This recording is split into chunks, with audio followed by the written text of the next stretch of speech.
இந்த வீடியோவில் சுண்டக்காய் குழம்பு எப்படி செய்யறதுன்னு பார்க்கலாம்.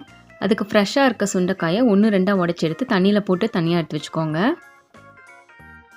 ஒரு வாணலில் கொஞ்சமாக எண்ணெய் ஊற்றி வெந்தயம், ஜீரகம், கடுகு, பெருங்காயத்தூள் போட்டு பொரிஞ்சதும் ஒரு பெரிய சைஸ் வெங்காயத்தை கட் பண்ணி போட்டு வணக்கிக்கோங்க. வெங்காயம் ரொம்ப வணங்கணும்னு அவசியம் இல்லைங்க, லைட்டாக வணங்கினா போதும். இப்போது 20 பல்லு பூண்டு, குழம்புக்கு தேவையான அளவுக்கு உப்பு போட்டு பூண்டு நல்லா வதங்கணும். கொத்தமல்லி, கருவேப்பிலை, தக்காளியும் போட்டு நல்லா வதக்கிக்கோங்க. இப்போ தண்ணியில் போட்டு வச்சுருந்த சுண்டைக்காவை வடித்து போட்டுக்கோங்க. அதோட 1/2 டீஸ்பூன் மஞ்சள் தூள், காரத்துக்கு தகுந்த மிளகாத்தூள், கொத்தமல்லி தூள் போட்டு சுண்டைக்காவோட கசப்பு தன்மை லைட்டாக குறையிறதுக்காக அந்த எண்ணெயில் ஒரு 2 நிமிஷம் வணக்கிக்கோங்க.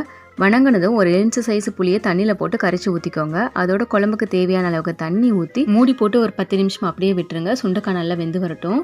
இதை நடுவில் கலந்து விட்டுட்டே இருக்கணுங்க, இல்லாட்டி குழம்பு அடிப்பிடிச்சிரும்.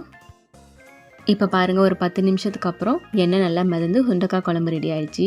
இது சுட சுட சாப்பாடில் ஊற்றி சாப்பிட்டோம்னா செம்ம டேஸ்ட்டாக இருக்கும். இதை நீங்களும் ட்ரை பண்ணி பாருங்கள்.